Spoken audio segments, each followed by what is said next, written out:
Bingo Blitz rules. If your bingo has ads in it, That's not a bingo. if it doesn't have the coolest tournaments, mini games, and the most breathtaking design, Nope, not a bingo. if your bingo moment makes you feel so excited that you just want to burst in joy and scream out loud, bingo! Sorry, so you're playing... Bingo Blitz? Now that's a bingo.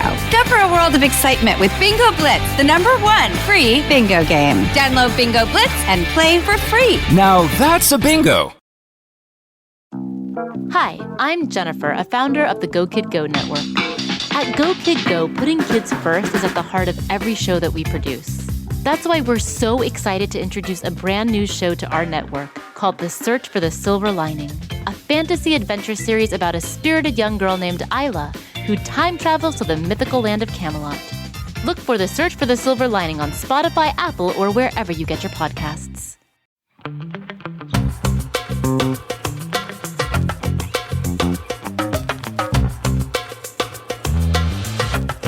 Hey, hi, hello. How are ya? I'm doing splendid. How are you? I know you weren't asking me, but I'm going to answer anyway. I'm doing it. Doing it. The girls are doing it. The girls are doing it. The girls are girling. What are the girls doing? It. What's it? Working hard. Working 9 to 5. Make a living. Neither of us work 9 to 5. I might today. No, I started at 8, so never I have to mind. be like, you I might be done early though today because I started early and then So I did a maybe- lot of the stuff that I was supposed to do yesterday. So You know, we've been on, I shouldn't say we, because you've been so kind to accommodate my lack of brain cells. But there's so few left. They're fighting to the death. maybe your bing bong needs to die. Bitch, my Bing Bong died a long fucking time ago. Why do you think I took it so personally when you didn't like Bing Bong? I'm without my Bing Bong. I think that maybe we should start recording earlier because getting more sunlight, you know, they're right about sunlight helping depression. I'm like, oh, wow, look at this. The sun is shining. And I do whatever some lyric about sun shining. Like, I'm feeling it. But that means you got to start prepping the night before. Well, you know, this was helpful because we get into why we had to push recording on tomorrow in our See You Next Tuesday episode. But I did all the prep before. And so it was like, look, I prepped the night before and then I didn't end up recording that day. So then I got to even add more additional stuff. Right. So we got to start prepping the night before, Mm-hmm. getting up early, Mm-hmm. and then just getting it over with. Yeah, we just want to get this podcast over with. We're also tightening up how we record too. Yep. Because I misread a text message. So, but it's good for us. I just want the record to state that you have been wrong and you will all hear this. I wasn't wrong. No, you literally said, well, you were the one. And I went, hold the fuck up. I was not the one who suggested we record at 9 a.m. I think something happened because sometimes my texts do not come all the way through on my computer if I'm checking. Like my phone will be 2 texts ahead. And I think something happened where I missed something and it didn't come through on my computer. Melissa, don't make me fact check this. I swear to God, they're like in the same message. I know they're in the same message, but I'm just saying it's on my computer. It gets delayed what gets received. Okay, well, we need to explain this to the people. Okay. So Melissa was like, you know, you were the one who wanted to record. Like we've had to push yesterday's recording. So, well, you were the one who wanted to record 9 a.m. the very next day. And I was like, literally no. Like you told me what days worked for you. And the exact text message is, if you want to do tomorrow, we can. We just have to start early and not record long episodes. It have to be done by 2:30. That's one text message. Then a separate text message right after she says, or Thursday, I need to be done by 4. And I said, we're going to skip the part of me saying, let me try and shit and see if I feel better. I said, let's push it tomorrow or Thursday. Either works for me. That's one fucking text message. And you respond, okay, tomorrow at 9? Whatever. Things happen. You'll hear on Friday. Things happen. The biggest vindication of my life. Actually, that's really not true. I don't want to set my standards so low. Because that's really low. That's really fucking low. Anyways, we are Meghan and Melisa, and we are here to bring you a wonderful podcast episode. And if you're new here, this is Don't Blame Me, where we give wonderful, amazing, life-changing advice because beyond being gorgeous and funny and hilarious and stunning and nepo babies, we suffer from nepophilia. We also give the best advice. Oprah has us on speed dial. Yeah. We consult with world leaders on how they should send Real cute leaders. text messages. we were not involved in the text messaging of Jeff Bezos and his mistress. That is like, if they would have, then we would have just went straight to his ex-wife anyway. So without a doubt, we're here to help. We're here to stir the pot, and we're here to comment on your lives. And you can call us to be featured on an episode. Let us know what's going on in your life, and we'll give advice by leaving a voicemail at 310-694-0976. International listeners, you can send us an audio message at meghanpodcast@gmail.com. You do have some requirements. You have to be 18 or over, have your parents' permission. Let us know your ages. We keep it all anonymous, but if you'd like to let us know your pronouns and anyone else involved in the situation you're going to tell us about, please do. You can create fake names, something that's easy for us to kind of track as a story, as a narrative, so we can give the best advice.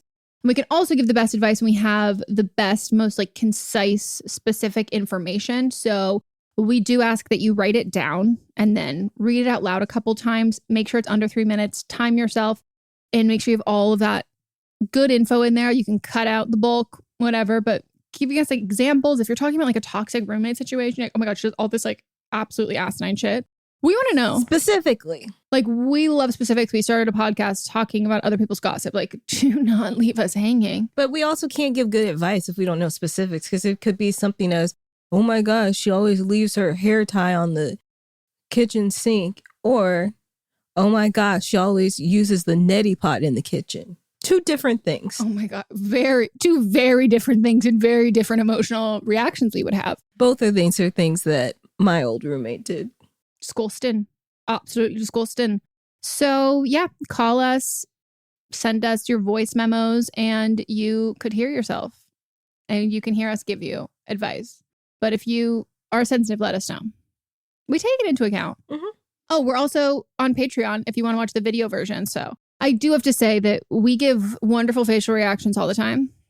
Great face shots. Good face. But specifically, listening to the calls, you might see yourself in our reactions. And we also do live streams there twice a month. It is very affordable. You can literally have a Patreon, like access to like all of the additional content from like the videos for both of our podcasts, as well as live streams. Like you can, it's not expensive. Like you could have the full package, the full Brazilian for under $10. The full Monty. Who's Monty, by the way? You ever see the movie? Monty Python? No, it's a movie called The Full Monty. Oh, so what came first, the Monty Python or the full Monty? Monty Python. Anyways, let's get into the show. Let's do it. Here we go. Hi, Meghan and Melisa. I, 22, they, them, and calling about my 1 year and 9 month relationship with my boyfriend, 23, he, him. Ever since we started dating, I have had issues with him saying little white lies as he thinks it would be better for me to hear than the truth. This includes him lying about talking to one of his female friends. I always felt iffy about because he told me that they slept together about a year before we started dating. It was never weird, it just hurt that he lied to me and it always made me feel suspicious. Another thing he lied about was when we just started dating, he told me he didn't smoke after I said it was one of my big deal breakers. I later found out that he does vape. I decided to look past it because I still love him, but it did hurt. Now, the main reason I'm calling is because 2 hours ago, just after we signed our lease, I found out that he lied to me 10 times about emailing places that we were looking for to rent together, as I was in another state and he said he would handle it. He didn't get responses for weeks apparently after he said he emailed so many places, and within 1 week of me emailing a few places, I had booked an inspection for him and I found our apartment. So I found this really suspicious. Today, when we were talking about trust, as this has been an issue while he said, fine, I'll come clean, I actually didn't email. I was so hurt by this. I asked him about this so many times and he lied straight to my face. I always offered to help and he said no, it's fine, he could do it, as it was easier as he was still living in the city. I was also stressed about us finding a place as we live in a really expensive city and I don't have a place to live when I move back, and so I was always really stressed. He also didn't come clean until I asked to look through his emails, as I found this really weird and I thought he was telling the truth, but I just wanted to assure myself so I didn't think he was lying all the time. Now, all these white lies are usually to save face, but they're still really helpful because he keeps lying. And now I'm not sure if I should snoop, as when I asked to check his email is only when he decided to come clean. We did talk about this and he said it was because he has to do this with his mom, to save face and stop an argument. I said maybe he should go to therapy about it, but he said no, it should be fine when he moves out with me. I am just not sure what to do and I'm asking for advice. I don't want to break up with him as we just signed our lease and I can't really afford to live there just on myself, and I moved with him as it was my only option. I'm just not sure what to do as I've raised this with him many times since we started dating and it doesn't seem to get better, and I just don't know if he's lying about anything else or if I can even fix this and if I should just leave in the end because it doesn't seem to be getting better. But I still love him so much, so I want to stay with him forever. Please be really nice as I'm still really upset by this and I am quite sensitive. Thank you guys. Love you so much. Bye. What's your definition of a white lie? Not this. No. Nothing that you listed was a white lie. I was waiting for the white lie to come, but I was like, these are skyscrapers. Yeah, these are all lies. Him talking to his friend and then saying they slept together. And I didn't understand which part was the lie. Does he not? No. They had feelings about their boyfriend being friends with this girl who they had previously slept together. Mm-hmm. So the caller, they knew that they'd previously slept together, and then he lied about them talking and hanging out after that. That's not a white lie. No. And then the smoking thing, not a white lie, especially when you said that deal breaker? That's a deal breaker to you. That is not a white lie. That's like manipulative. Not saying that you're calling places to move. That is not, none of these are white lies. No. And like, here's the thing, like this is lying to save face is like very, very common.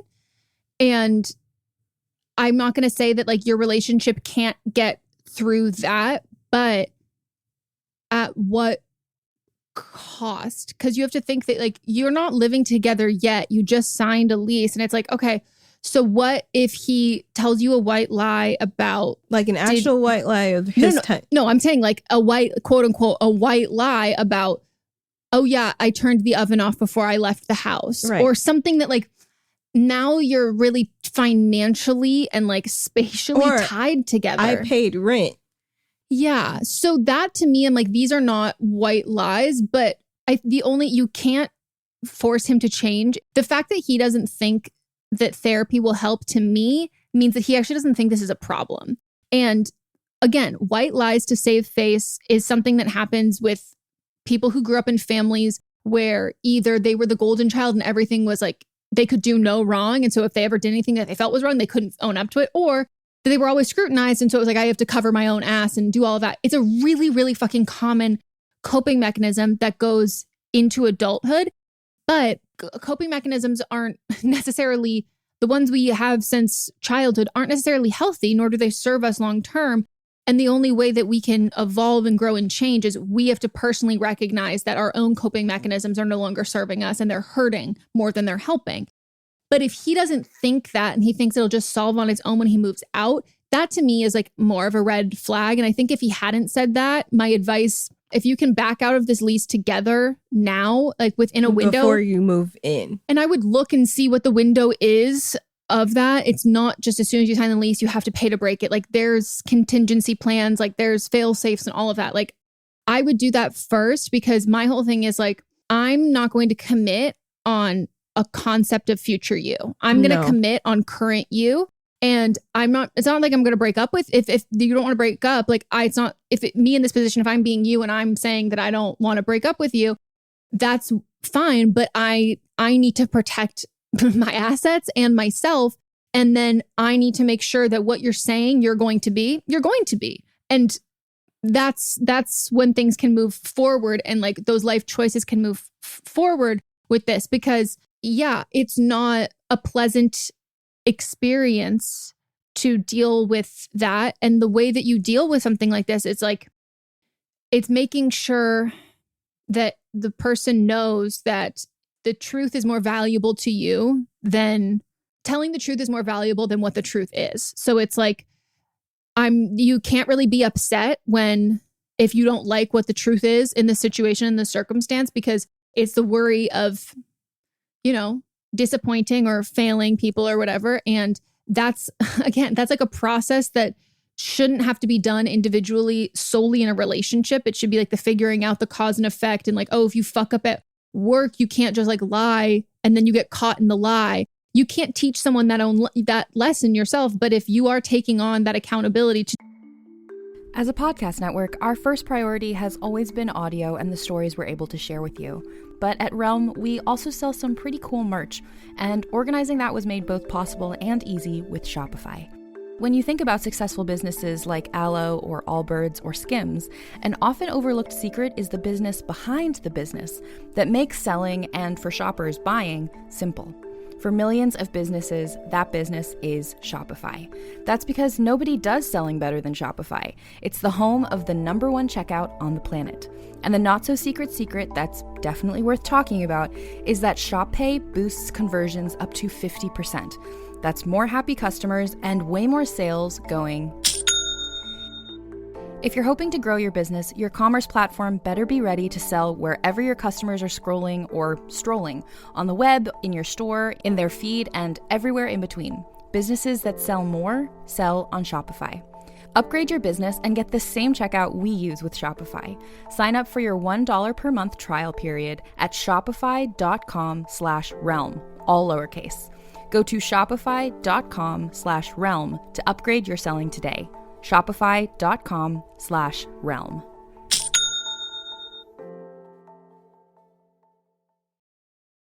Do that and provide essentially free therapy for him, you do have to sacrifice a lot of your own feelings on it. So like you find out that he's lying about something, or like he tells you something that is really fucked up or like hurts you or whatever. You can't be hurt. You have to be happy that he told you the truth.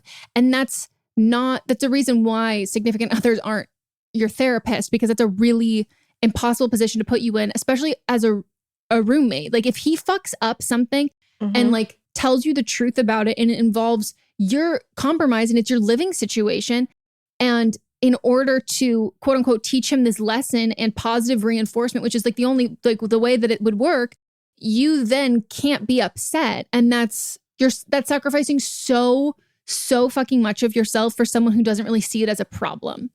Like, I know you said that you're sensitive, but everything that you mentioned, thank you for the very specific yes. Oh, perfect. explanations. These are red flags to me. Everything about this is a red flag. Everything. But like even saying that he looked at places and then lied about that, what was the point? What was the reason? Does he actually not want to live together? Is he just like a man child and can't do anything on his own? And if he's lying about this, like to you, someone that he loves, what's he lying about like in his everyday life with his work stuff, you know? And then that again sets you up, because let's say he's constantly lying about things at work too, and they find out about it and he gets fired, then you don't have half the income for your apartment. This is just not somebody I would want to spend my life with. Somebody that's constantly lying, somebody that can't get an apartment for themselves, somebody that just they're just not pulling their weight. I know you love them, but that doesn't mean you have to be with somebody that you love. And I'm not saying break up, but he needs to go to therapy, because he needs to get to the root of why he feels like he has to lie about everything. Well, and I would only consider one of these a lie. The other two I would consider crossing your boundaries. Like you set a boundary of like you are not comfortable about him having a relationship with, like having a friendship with this person who like they'd slept together. And if he wasn't okay with that, that would have been his boundary. But like lying, that it's lying and a boundary. That's what I mean. But then afterwards, I'm like, that wasn't, if that he accepted your boundary and then lied about it. And to me, that's a boundary crossing. The smoking thing, another thing, boundary crossing. That's not lying. That's like levels and levels and levels above all of this. I would also note, like, what's his relationship like with his mom? Because is he expecting you to kind of come in and take the mommy reins in all of this? But then also, if someone will lie to you, they will most likely lie about you. Yes. And that's another part that like, you don't necessarily know how he talks about you to some other people. And it's just a lack of being able to take accountability. And in this, he's blaming his relationship with his mom for his reason why he couldn't do all of this. But when you tie yourself to a person like this, you can then become the scapegoat of, oh, I can't do this because my girlfriend said, like, blah, blah, blah, whatever it is. And like, I just don't think that in the long term or in the big picture, like Melissa said, like love's not enough. Like it's not enough to be in a healthy relationship and partners, but more than that, to cohabitate and be in a legal agreement together. And then it's also like you've been together a year and 9 months and you don't trust him. You don't trust him because you were snooping in his email. Not snooping, you were just you were demanding to see it. Yes, you were figuring out information. So when you see the emails, like if you don't trust him, I'm sure like this early in, I mean, you've been together a good amount of time, especially at the ages that y'all are at. But like, this just isn't someone that you should be building a foundation with when there's no foundation because there's so many cracks because it's not solid to begin with. Yeah, and if you want to stay, you just have to like accept and know that like it's going to get a hell of a lot worse before and if it gets better. Mm-hmm. And like it's never going to get better with just you. It has the potential of getting better if he actually goes to therapy. And then I would also probably want to do couples therapy because you don't really trust him to be honest with you, and you can bring that up. And so like it's going to be a lot of time, money, energy, and work, and you can't want it for both of you. He has to also want it and want to put, not the relationship, but like want to heal this and want to fix this. And so I think it's easy for me to just be like, break up, like get out of this lease. And like logistically, if you can get out of this lease, I do think it would be in your best interest. And I also think if you do want to salvage this relationship, I think it's going to be easier to do that if you're not within a financial legal agreement with him, because it just ties you to him, and it really puts this situation in the incinerator. Like it really hypes up, and the stakes are a lot higher, and it's a lot harder to fix things when the stakes are that high. And so if this is something you want to commit to trying to fix for the next however many years, but just knowing that like there's no sure thing, it might not ever fix, and it might get a lot worse. And you need to know yourself and to know where you're at to see like, okay, can I handle that? And like, if this isn't the perfect outcome and situation that I want, am I willing to accept less? Like, what am I willing to accept? And right now, this to me is like all glaring red flags that like the only way that you can work through this and move past this is if he is not only an active participant, but he is the one like leading this change, because it's him. It's not you. And people can change, and I fully believe that, but I just don't know that he's ready or willing to accept that he needs to change. And I don't think that there's nothing you can say or can do that can make him realize that. He has to realize that on his own time. And what timeline are you okay with? So maybe set a timeline for yourself. If you can't get out of this lease, set a timeline for yourself that it's like, I'm not going to push him. He knows how I feel about this relationship. And it's like something needs to change. And I'm not going to feel comfortable or safe in this relationship until then. And like, yeah, it's going to fucking change our day-to-day interactions living together. And I'm not going to push it. I'm not going to do any of that. Like, he has to take his own initiative. And if it's not within a year, I'm going to be done, and I'm going to take myself off the lease or whatever. But you can't handhold him through it. He has to open the door. He has to be the one propelling all of this. Yeah. And he's not. And that really sucks. And I feel for you. And on paper, if you didn't give us the examples, this to me is also indicative of a bigger issue of someone crossing your boundaries. And also, when someone's lying, the truth that you find out, you don't know that that's the whole truth either. Like, this is the truth that you could stomach telling me when push came to shove between a rock and a hard place. This might not be the whole full truth. So any man who is like so anti-therapy while being like, yeah, it's my mom's fault, but I'm not going to therapy. I'm like, ooh, I don't know if I want to. But if you're so self-aware that it's your mom's fault, then you should know that there are solutions. Like, well, that's what I mean. Like, that's why I don't think that he believes that it's anyone's fault but him. I just don't believe anything that comes out of his mouth. Yeah. And that's like no way to like live. That they will. He's like, oh, I heard mommy issues were a thing. So banked it. Here it is. I'm using it. But then also like, well, what would his it's just very antiquated, like gendered role, like of like, oh, so like daddy issues go to therapy, mommy issues. Like I just heard about that on Reddit, and like there's nothing working through that. It's like, what? So yeah, I would really rephrase these as white lies to boundary crossing, and I would guess that he was the one who called them white lies. Yeah. I feel like there are things that you need to find. Yeah, I do agree. You've got our full permission to snoop. Phone, email, Postmates, Venmo, Snapchat. Venmo gets a lot of people. Visco. TikTok. Foursquare.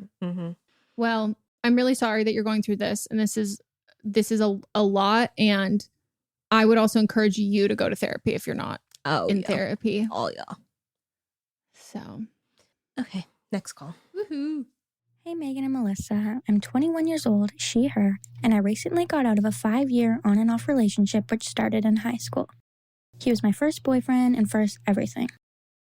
I'm starting to put myself back out there and get on dating apps again, and I wanted to call in and ask for advice about casual hookups. Right now, my future is kind of unknown. I'm graduating university this spring, and I'm waiting to hear if I'll get into grad school, so I'm not really in the place to get into something serious because I don't even know which city I'll be living in later this year. I've had a few casual hookups when me and my ex were on breaks, and one since we've broken up permanently recently. However, I have never had a good casual hookup, not even an okay hookup. I have masturbated and finished with myself and had great sex and finished with my ex, but casual hookups have never felt good or been enjoyable for me. I'm a shy person, so I don't know if it's me being too nervous in the moment to really get into it or what. But I wanted to ask for your advice about how to feel more comfortable with casually hooking up with people, or if there's ways to make sure that they are more enjoyable. I don't think I'm the type of person who needs an emotional connection with someone to enjoy sex, because I don't feel emotional attachments to the guys that I have wanted to casually hook up with. But maybe I do. I have no idea. But any advice is appreciated. I love the podcast so much, and I look forward to listening every week. I love your voice. Yeah, it's very calming. No, like, I don't even like ASMR, but like, you could read me the dictionary, and like, that just sent like, that was like a weighted blanket. Like, that was like your tone of everything so soothing. I think you just had bad casual sex, and that's why you're apprehensive about it. If that's, some people just aren't wired, like they don't want to have casual sex, but you seem open to it, and it just hasn't been good. I think with casual sex, I think a lot of times when people have sex for the first time with anybody, it's kind of performative. Like you're showing and doing things that you think the other person wants to see or wants to hear, but it's not necessarily things that you enjoy. And so you have to go into it knowing that you're there also for your pleasure. It's not a show. And so you might be a little apprehensive. If you want to have casual sex, you can still have casual sex with friends or people that you're comfortable with if that's going to be better for you. So, you know, maybe like knowing the person a little bit before you actually have sex with them, and actually this is an and, it's not an or, you need them both together. Go into it seeking your pleasure. You know, you said that you've masturbated with an ex. So if that's something that excites you, then do that. Don't think of this when you have casual sex, you got to think about it like the 5th time you're having sex with somebody you're in a relationship with. When you're a little bit more comfortable, you know the person's body, but because you don't actually know their body, you got to kind of take your time, figure out what they like, but also keep in mind what you like and be vocal about it. Don't fake it. Don't say that feels good when it doesn't actually feel it. You could not feel anything. You have to say and show them what you like because it's casual. You're not building an emotional bond. Emotional bond does take sex to another level, but that's not what you want. So you have to think about the other things that bring you enjoyment. Yeah. And I think like you mentioned that you're like, I don't think it's there. I need to have an emotional attachment because there are people who like I want to have sex with who I don't have an emotional attachment with. The people you've had casual sex with before, I would like look back and do an inventory of like, why did I have sex? Like if I saw them walking down the street, like, did I think they were really attractive? Did I think they were, this is going to sound really bad, but like, did I think they were really funny? Did they have great personalities? But like, I'm not trying to get to know them or whatever. And then suddenly like, oh, when push came to shove, like, I think I like you as a person, but I'm not in a sexual way. And now we're having sex. So like, what was the driving factor of those people that you did have casual sex with before? Because I think a huge part of enjoying sex is not just sex. It's like the lead up to that. And even when it's just a casual hookup, that's, you know, you're dancing at a bar together. Like there is like that kind of chemistry there.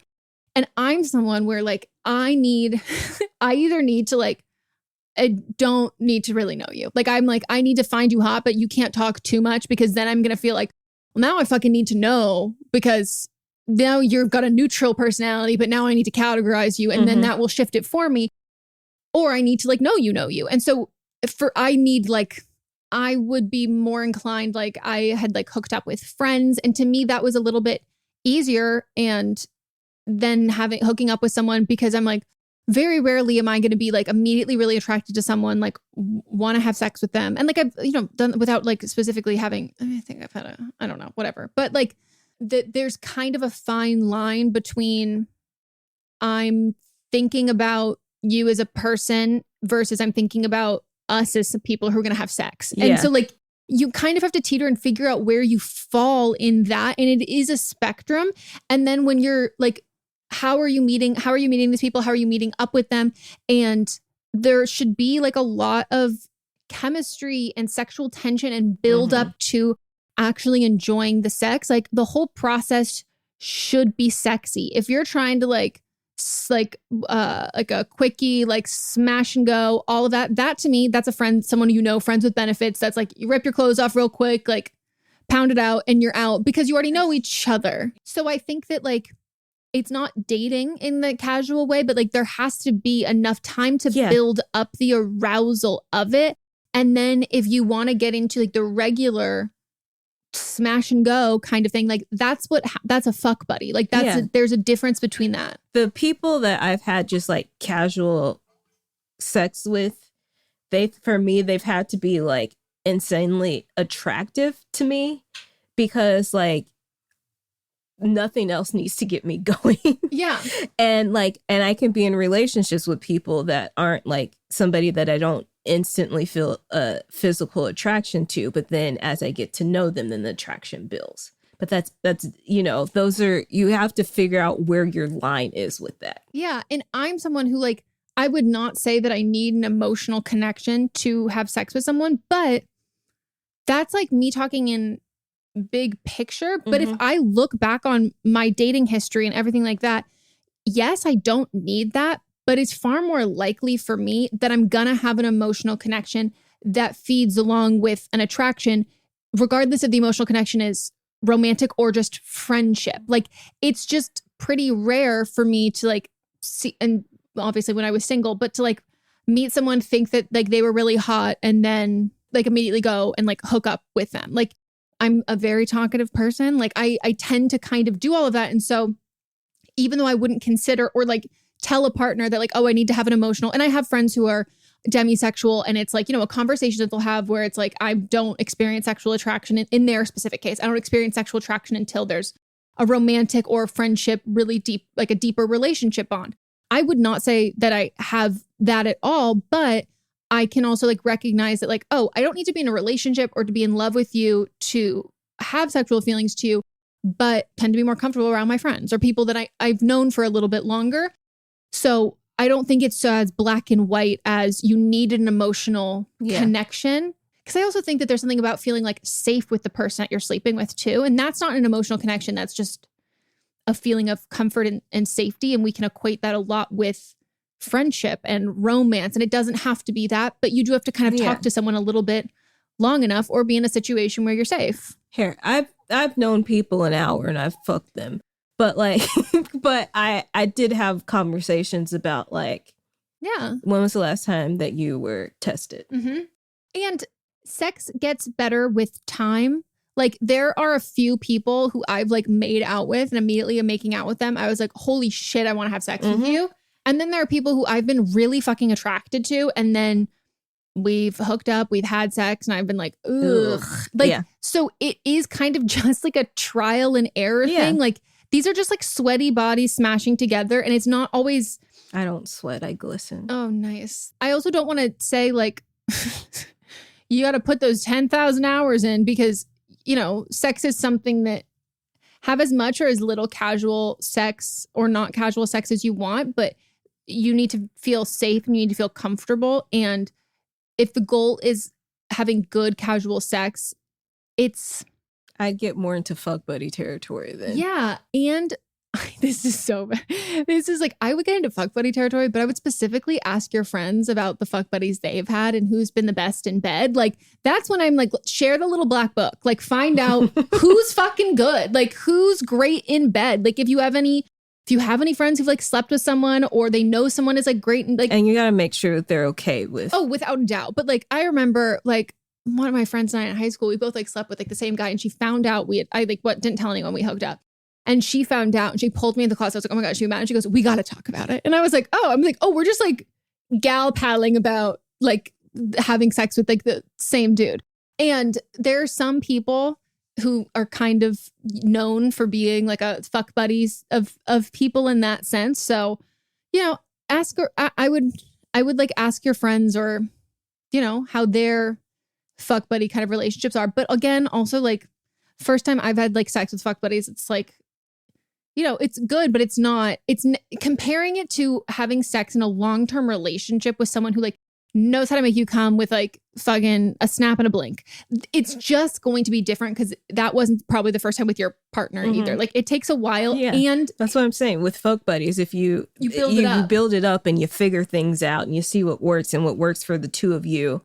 So like, there's time to figure it out. Yeah. Honestly, I would find a fuck buddy of someone who has been in a long-term monogamous relationship and got out of a No, if you want someone, because if you think about this, and this doesn't have to be monogamous, but I mean in the sense of someone how your ex just knows exactly how to get you there, you might find comfort with someone who is used to that, or but I'm has had a lot of about sex. Some of the calls that we've had, actually a lot of the calls that we've had, where people like, I've been in this relationship and the sex sucks. You're so right. So I take it all back. Because when you it could be where like they've been in a relationship for so long that they didn't know. Yeah, they weren't 21. told. I take all that back. Find someone who's had sex with a lot of people and has a lot of happy customers. Like, I think that, I mean, at 21, it might be a little hard to find somebody, but I mean, that's been with a lot of people. What's your definition of a lot? Like over 30? At 21, that's a lot. That's like a lot.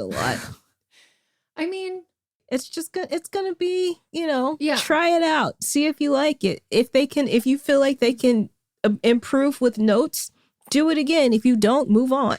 Yeah.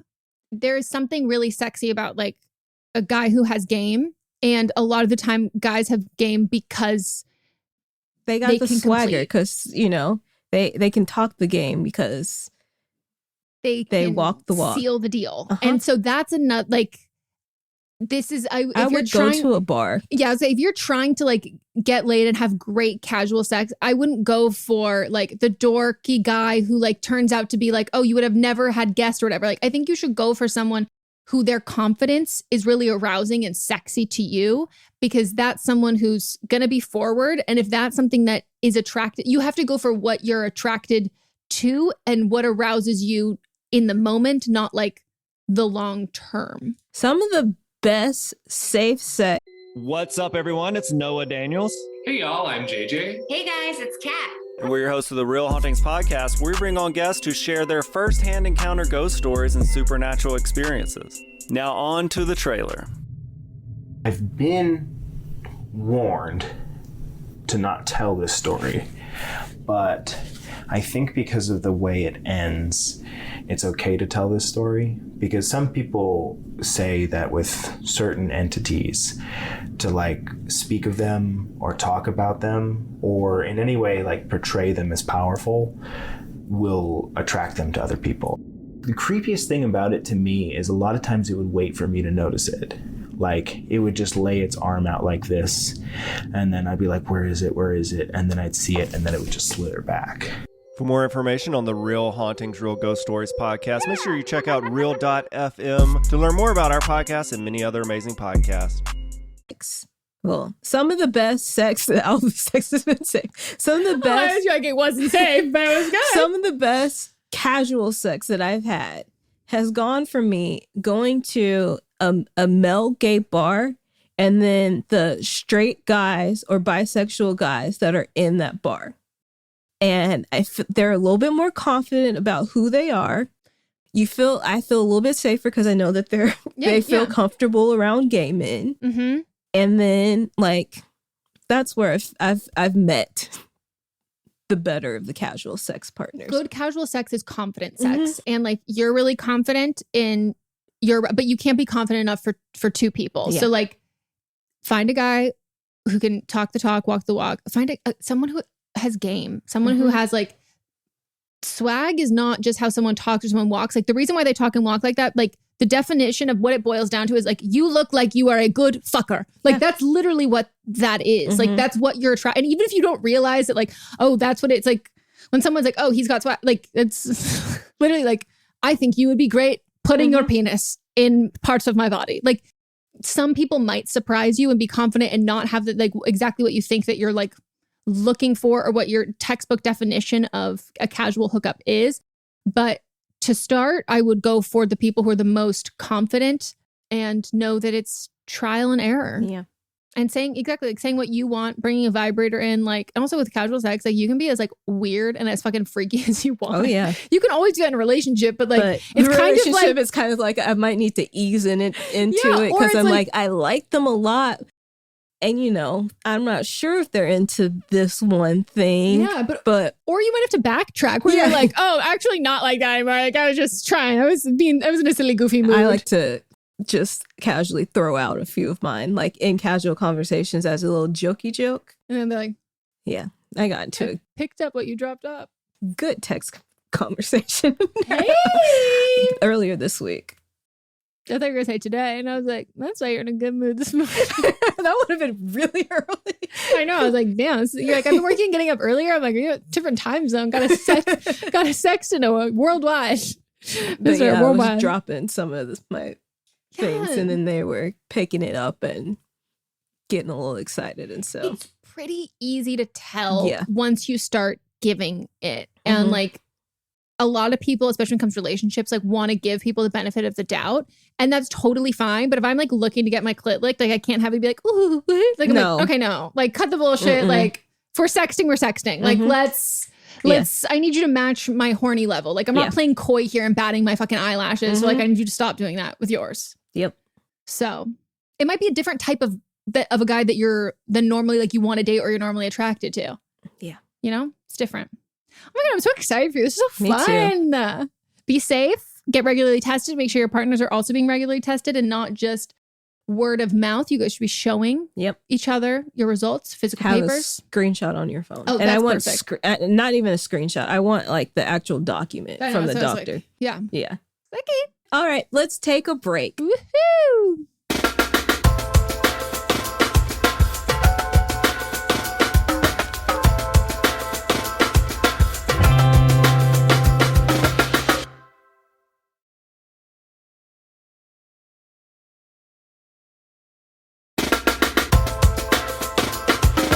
And we're back. On to the rest of the calls. Hey, Melissa and Megan. Okay, so I'm just going to get into it because it's kind of a long story. So everyone in this situation is an 18 or 19-year-old female and uses she, her pronouns. For some background, my hometown friend group since 9th grade includes 12 people, and we are all now freshmen in different colleges, so it's our first time not being in the same school as one another. Now, the other day during break, my friends Sarah, Alyssa, Morgan, and Susan and I all went to dinner to celebrate Rachel's birthday, since everyone else in our friend group had gone back to school. During dinner, we were all reminiscing about our beach trip that took place last summer and have since decided we want to go again this summer.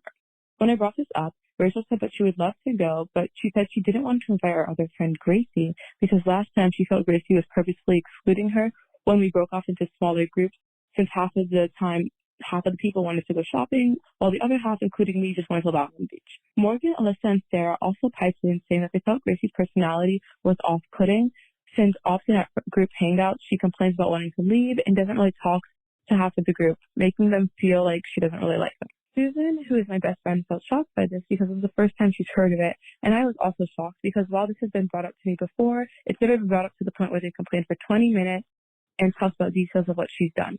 For example, clinging on to one member of the group who wasn't part of the conversation, and they also mentioned that sometimes when she hugs people that she likes, she kind of just glares at the other people in the group, which I've never seen, but they mentioned that. The problem is that Susan and I are pretty close to Gracie and hang out with her as a group of three pretty often. While I've noticed Gracie's annoyance at bigger group hangouts, I've always seen it as her feeling overstimulated by our chaotic group, since it is like 12 people in the group. Susan and I are usually the ones who plan entire group events, including our summer vacation, but after this, we're considering planning it when we know Gracie will be out of town, instead of causing more drama by telling her a lot of people don't want her there. But I don't know how it's going to go over with Gracie, because I do know that she kind of really enjoyed the beach trip. How do you think we should approach this trip and our friendship with her? I don't necessarily want to stop being friends with Gracie, because I know like all my friends pretty well, but also Rachel mentioned that she doesn't really want to be friends with people who are close with someone who makes her feel bad, which isn't really lost on me. Any thoughts on or advice on this would be great. Also, since I still have time, I didn't bring this up at the dinner, but Gracie has told me that she doesn't like Rachel because she finds her annoying, but they've never had a big argument and are pretty cordial to one another at group hangouts, and at one point, I'm pretty sure they used to be friends. So I wasn't really sure how to go about this situation. And I also thought Alyssa and Gracie were pretty close because they do hang out with each other a lot, but I guess not. Any advice on this would be great, and I've been listening to the show for forever, and I would really appreciate hearing from you guys. Thank you so much. Bye. Forever, you're 18.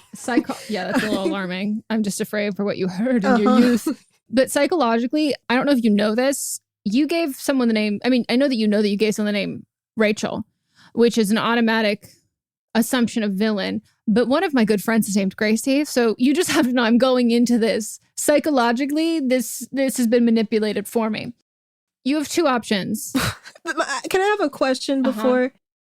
12 people is a lot of people to have in a group of friends. Like, that's a big ass Airbnb. That's a big ass group. And I'm surprised more than half of people don't hate each other, because they do.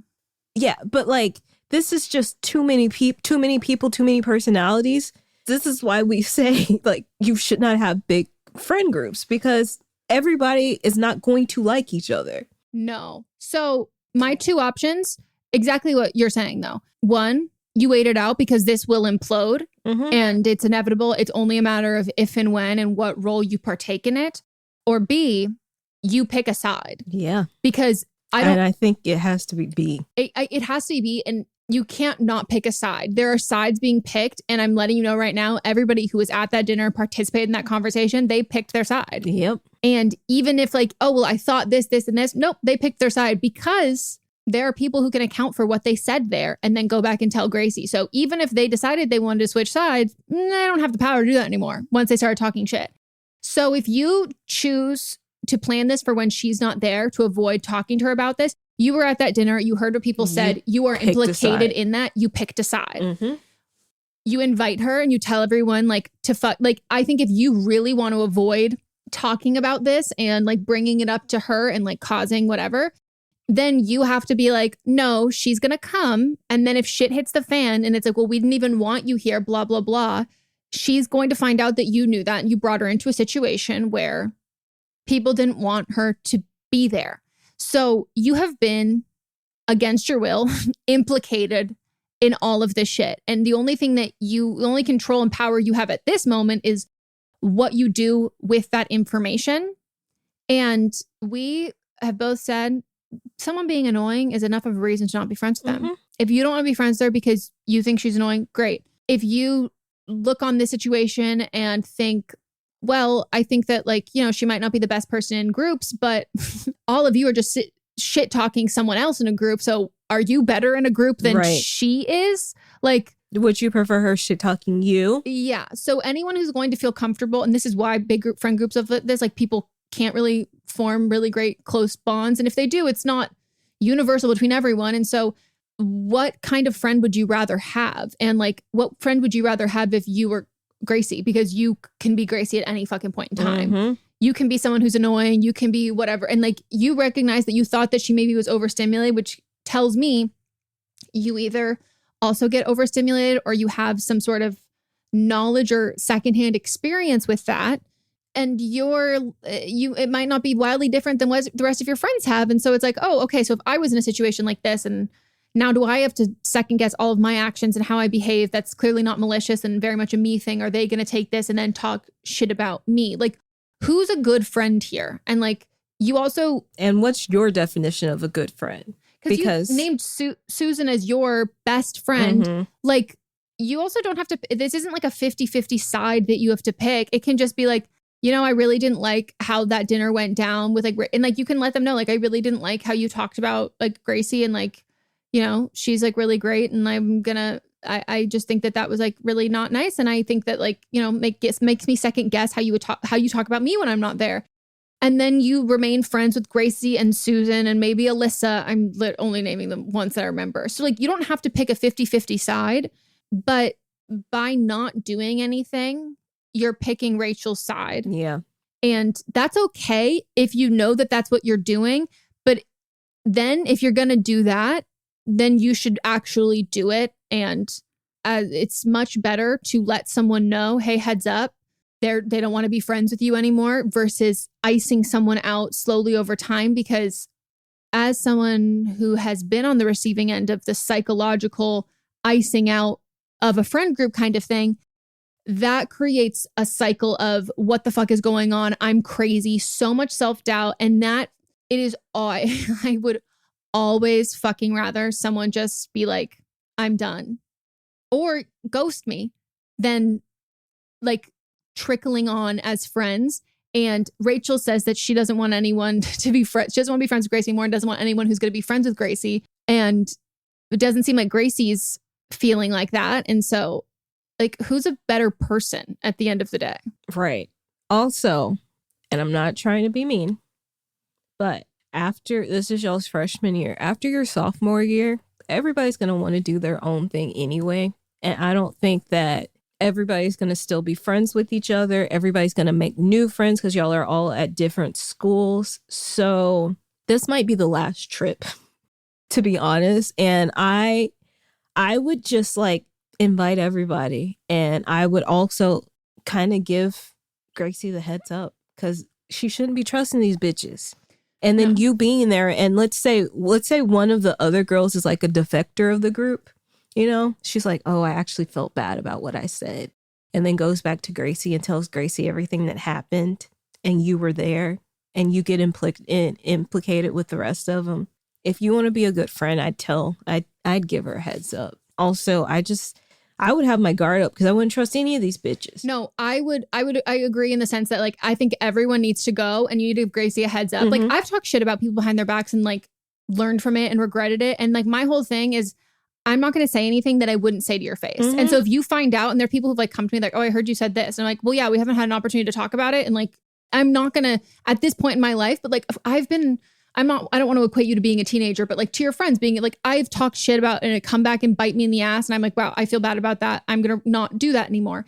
But like, you can't control the narrative, even if you didn't participate, like you were there and you heard it. So you either go give Gracie a heads up or you don't go. Mm-hmm. And you and Gracie go on a different trip and Susan and whoever else you actually trust go on a different trip. But like, I would also give the people at the dinner a heads up and be like, hey, I didn't think what y'all did was cool. Mm-hmm. I don't feel comfortable about this. It made me feel so uncomfortable. I called into a podcast about it. It's a great podcast. You should listen. Yeah. They're very beautiful. But like, it didn't sit well with me. And so like, I feel like Gracie needs to know how y'all feel. So like, I'm going to tell her. Because, you know, Gracie doesn't like Rachel. Rachel doesn't like Gracie. Like, that's all fine. But you can't weaponize your friend group against and then use that to get someone uninvited or not to plan a trip around when they're going to be there or not. That's just, it's not a good look. And like, you are who you surround yourself with. So like, who do you want to be associated with in these circumstances and situations? And like Melissa said, you might not even be friends with any of them in a year's time. But I think how do you want to enjoy, not to put a timeline on, but like, how do you want to potentially enjoy like one of the last years of your childhood, your intact childhood friend group, and or how do you want to spend like a huge transitional year from teenage years into adulthood to kind of set the tone for your young adult relationships and like the kinds of people you allow yourself to be, you choose to surround yourself with. Yep. But again, you picked the name Gracie and the name Rachel, so it's inevitable. And Alyssa's a little too close to my name. And also Susan, you just picked a random name, and so we were rooting for the underdog. I was like, Grandma? Susan? Aunt Susan? So, you know, I'm partial to Gracie. I got a Gracie. Okay. All right. Next one is a write-in. So we had a special situation. Everybody don't write in. But if you have a special situation where you want to write in, let us know. Yeah, and explain the reasons. Yeah. Hi, Eminem plus team. I have a physical disability, a speech impairment, and use a mobility device, and I live in Canada. My pronouns are she, her. I'm 26, and I'm writing in so you can understand my story clearly. I've been living independently for 8 years and would like advice about becoming a sugar baby to support myself financially. In my province, the government assistance and post-secondary aid I receive monthly barely covers my expenses. I would get cut off from welfare if I get a traditional job, and a guy, him, messaged me last week offering to be my sugar daddy and will pay me in gifts and cash.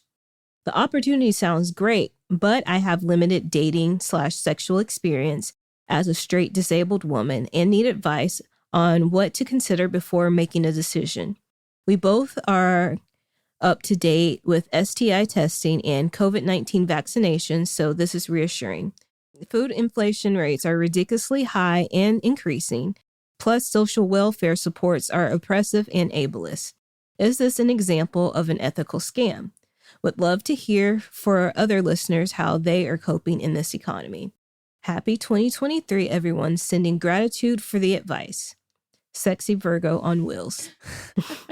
It's like, I love a sexy Virgo. I love Virgos. Okay, so disclaimer.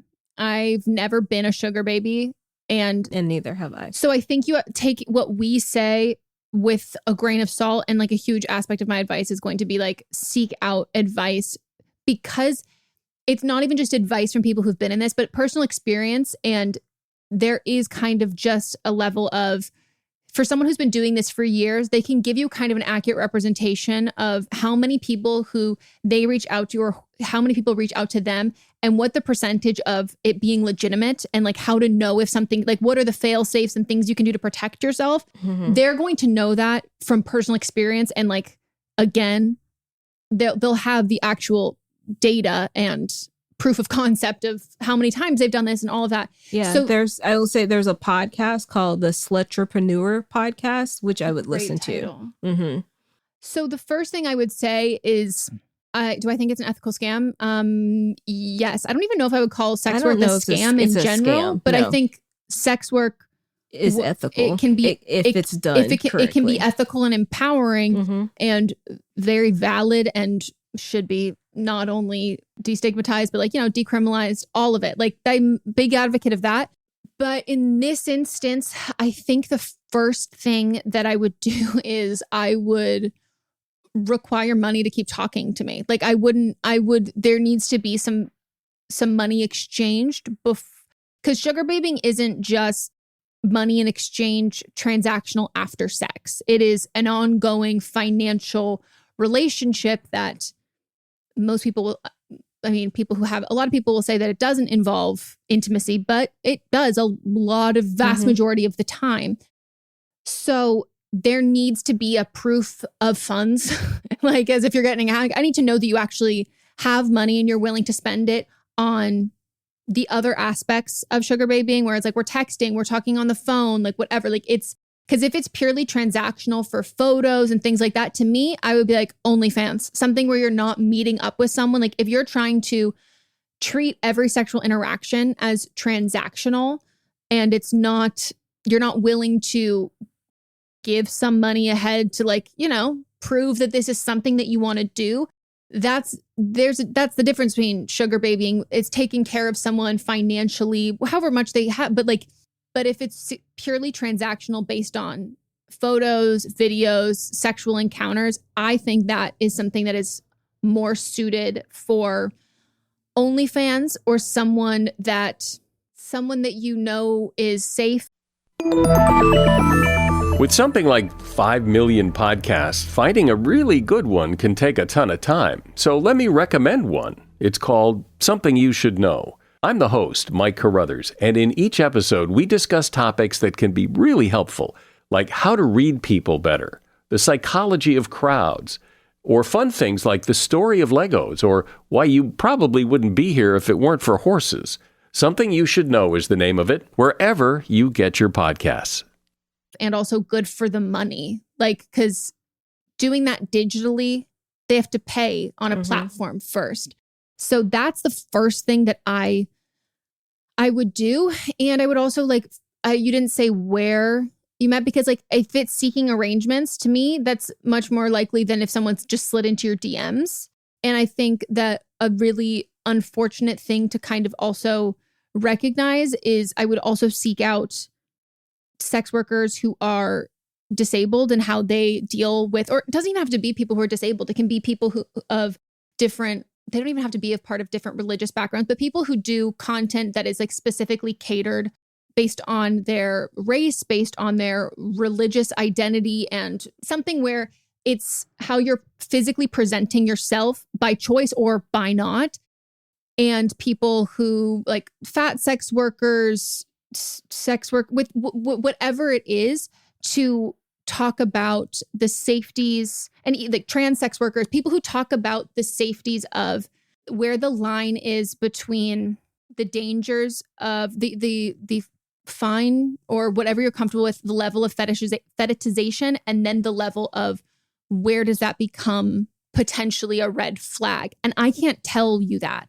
And most people are only going to be able to tell you that within their own community. But I think and your own feelings towards it too. Yeah. And I would really get a lot of information from a lot of different people and then see how you feel. And there's no way to specifically feel, but to kind of gauge all of that, because that's a really unfortunate part, is that kinks are harmless. Fetishes can be harmless, and they cannot be. And they can lead to unsafe situations if you're specifically meeting up with people in real life. And so I think that's another thing to factor in what your comfort level is.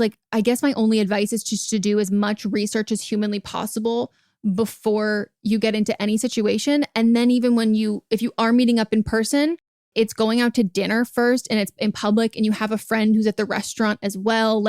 You have your friends have your app tracking, and you suss out and gauge if this person feels safe, and also knowing that that person might pass all that with flying colors, but there is still a risk there, and doing what you can to mitigate the risk long-term and short-term. Yeah, agree with all that. But even before you get to any of that, I would write down what you're willing and feel comfortable doing. Make a list just for yourself. And then you should also go to him and y'all should talk about what you're okay with doing and what he's okay with doing, and the limitations on what that is as well. Because you don't want to get into a situation where he's expecting something and you're not expecting that, or you're expecting something and that's not what he wants, because then that can set you up for something that's uncomfortable and could potentially be dangerous too. Yeah. I also wouldn't be really transparent about your financial situation with him. Yeah, no. Because we've heard so often about how people will use that. And so I think it's a good idea to write down what you're comfortable with and tell him, write it down, and then have him send you his list. And then if there's anything on his that you're no, absolutely not, then it's not even telling him no, that you're not going to do that thing. It's just no overall. Because depending on the level, I'm saying depending on the level of what it is, if it's something that it makes you sick to your stomach, it makes your skin crawl, it makes you feel there are certain things that are non-negotiable, even if they're willing to oh no, it's okay, fine. There are certain things that if that you're not going to be able, that's unsafe. I meant things if, and I'm going to make it very simple. Yeah. If he wants his nipple pinched and aren't into that. And you say, I'm not into that. And he's like, okay, that's fine with me. Yeah. But if it's something like that's so grotesque that like to you, because I'm not going to kink shame anybody, but it's so like grotesque, or it's just something you don't feel comfortable with. And it's like so over the top that you're like, I couldn't see myself with being with anyone that's into this thing, then that's a no. But if it's something small, then like it's a business deal. It's a negotiation at first. Yeah. It's just about knowing that you're going to have to kind of hyper read into a lot of things, and because your safety is on the line. And so that's the part that it's like, I would get multiple eyes on it. Like I would be like, show it to a friend. I would, if there's any sort of shame or things that you feel like you need to hide in this, I would work through that first, because in order to set up the most safe option, which is never going to be 100% safe, you can't be the only one who knows who you're seeing and where you're going. And so until you can feel comfortable sharing it with people who are able to be at your aid in your city quickly, if something were to go wrong, and who are looking out for you constantly, it's just not the time yet. And it's building up to that. But it's a really hard thing to be dealing with, like, you know, the economy and a recession. And it's even harder to be disabled and have a cap on the income that you can make. There are so few options. And so I don't think that this is something that you should rule out. I think regardless of if you're disabled or not disabled, or if you're wealthy or not, like I think anyone can do sex work who wants to do sex work. Right. But I think if you feel like this is your only option, I would maybe put feelers out for some other organizations or groups of ways to make extra income from home, make extra income with cash, make extra income in whatever it is in that way. So you're able to make ends meet, and any money you made from this would be additional, not something you need. Because when we get to that crossroads of financial distress and need-based, like what you need in this, you might end up in situations that you're not comfortable with and you don't feel safe in. There's great like TikToks and Instagrams of people talking about, I don't know what your food preferences are or if you have dietary restrictions, but there are lots of ones of like people who are doing quote unquote recession core meals and like learning how to save money on food and things like that. And so there are certain things that I've been following, and we're obviously in very different situations, but just learning different ways to kind of like save money, to allocate money for other things. And in our young adult lives or whatever, this is like our first economic downturn as a world. I know that there's something that brings people together, as opposed to like when you're financially facing individual financial hardship. Right now, everyone is. So there are so many articles, there's resources online, people doing all these recipes and all of this kind of stuff. And I think you asking the question about like, how are other people getting through that? Like, if you're a part of our Facebook group, if you're not, message us. We'll kick you to the front of the line. But I think it'd be great for people to respond in on how they're doing that, on whether it's how they're making side money or how they're saving money. All right. Well, now it's time for another break.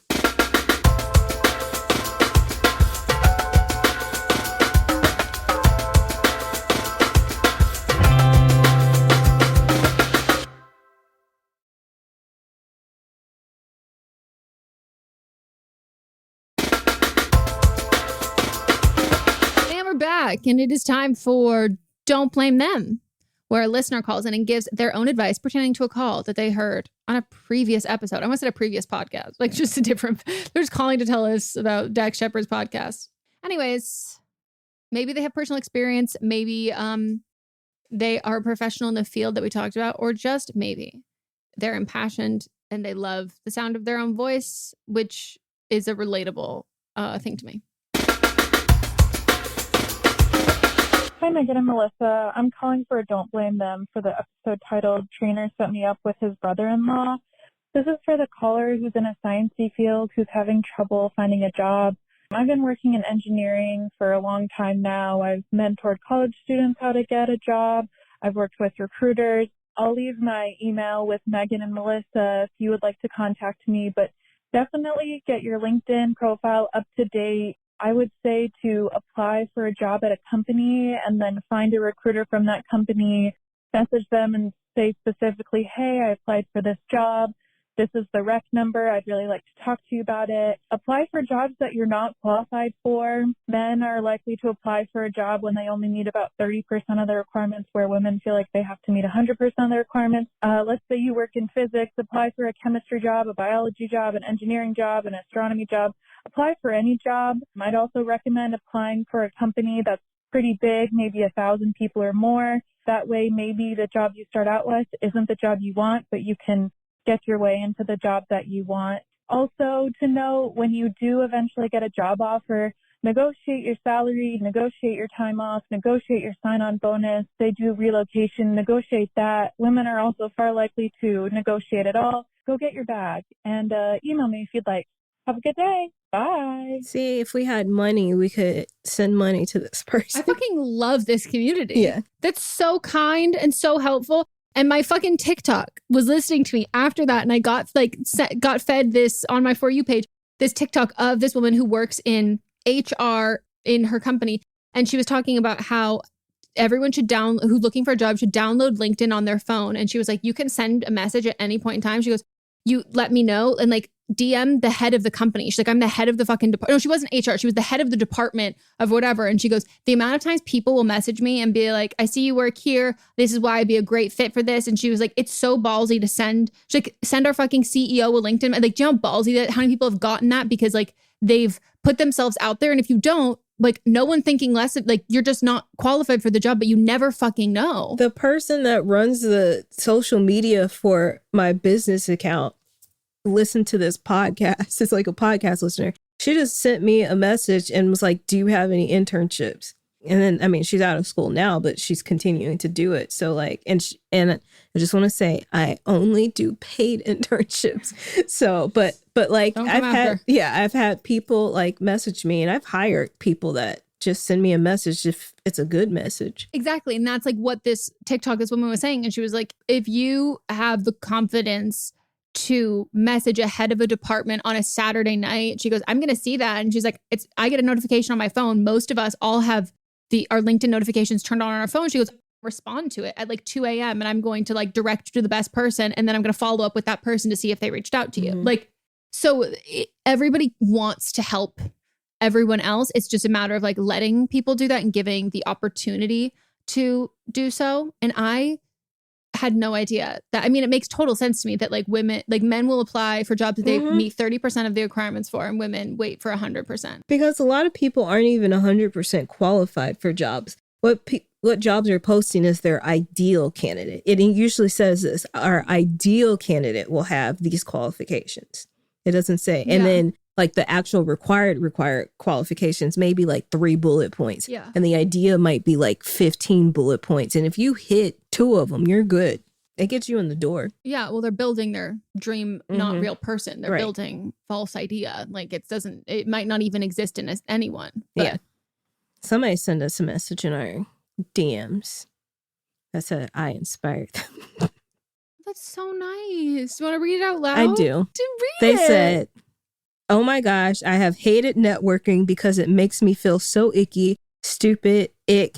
It just makes me feel thirsty and awkward and insecure. But hearing Melissa's networking story on today's Don't Blame Me was inspiring, and I was hyped for you. So awesome. Of course it's you. With clapping hand emojis. I definitely need to work on feeling like I deserve the positions I really want and go after them, but by whatever means necessary. Thank you. I just want to give a little update to that. I don't know which podcast, which I kind of talked about it, but I did have, a follow-up meeting with someone who has actually moved up in the place where would be my dream job. And we had a good meeting this weekend. We went out to coffee for 2.5 hours and we're just talking. She was asking me what my goals are, how I envision making that specific job better. Yeah, so it's like you have to foster relationships because I know if something comes up, she's going to call me. And good networking, that icky kind of thirsty feeling, that it's kind of like making friends or reaching out to like anyone, calling to make a doctor's appointment. Like there's that, but like when you're networking with the right people, it doesn't continue to feel like that. You It just foster a feels relationship. like we were hanging out. If you're not feeling that, then it's like, okay, let's time and move and pivot, because it should be two people who have the same goals, same interests, and also like respect how the other person works and will then vouch for you and then want to kind of set you up because they want to make their life easier or their job easier, or they want the person that they recommend you to like think highly of them. Like, it's a symbiotic, really mutually beneficial relationship. If you're not vibing, it won't be mutually beneficial. And so like cut the cord, move on. Yeah. You know, trim the dead weight. Like, and I've had networking experiences that have gone wrong. I've had some woman that I was vibing with forever, and then she just like stopped talking to me, and I have no clue why. Absolutely no clue why. Yeah. And it's like, whatever, that just means that I wasn't meant to work with her. Yeah, the vast majority of what like auditioning is essentially networking, where you meet casting directors or you meet producers, you meet heads of talent at like studios or whatever, and then they think about you for other things, and they reference back to you, and they bring you in, and they do all of that stuff. And it's prevalent in every space. It's a long burn, and sometimes it can feel like they're not coming to fruition and there's no benefit to them. But again, like a good networking in a good way will also be kind of like it's camaraderie as well, or it can be mentorship. Like, it's fostering a long-term relationship, and people want that. Yeah. I mean, everybody that works at my company is people that I've worked with before, or we came out the same womb. But Melissa and I came out the same womb.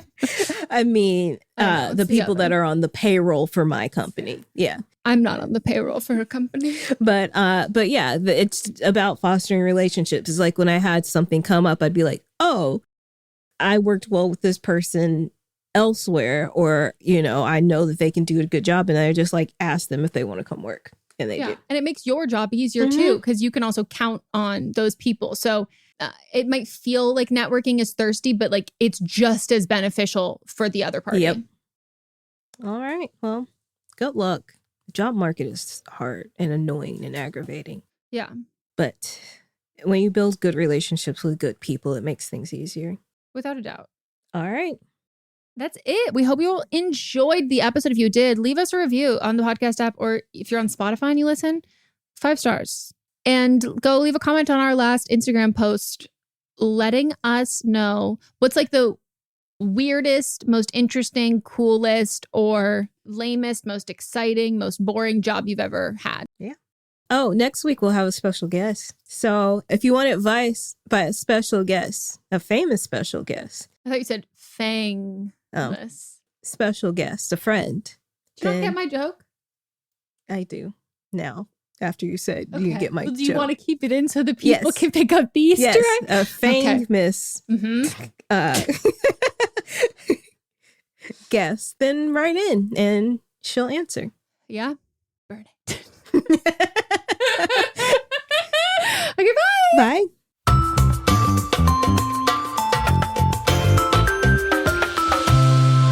Don't Blame Me is a production by me. Executive produced by Melissa DeMonts and Diamond Imprint Productions. Edited by Coco Lawrence. Post-production sound by Chris Henry. Production assistance by Melanie D. Watson. Music by Ryan Hunter and Giacomo Picasso. Welcome to the small town of Chinook, where faith runs deep and secrets run deeper. In this new thriller, religion and crime collide when a gruesome murder rocks the isolated Montana community. Everyone is quick to point their fingers at a drug-addicted teenager, but local deputy Ruth Vogel isn't convinced. She suspects connections to a powerful religious group. Enter federal agent V.B. Lauro, who has been investigating a local church for possible criminal activity. The pair form an unlikely partnership to catch the killer, unearthing secrets that leave Ruth torn between her duty to the law, her religious convictions, and her very own family. But something more sinister than murder is afoot, and someone is watching Ruth. Chinook, starring Kelly Marie Tran and Sanaa Lathan. Listen to Chinook wherever you get your podcasts.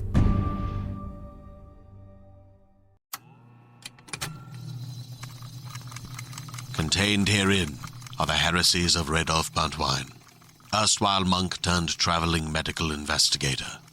Join me as I study the secrets of the divine plagues and uncover the blasphemous truth that ours is not a loving God, and we are not its favored children. The Heresies of Redolf Buntwine, wherever podcasts are available.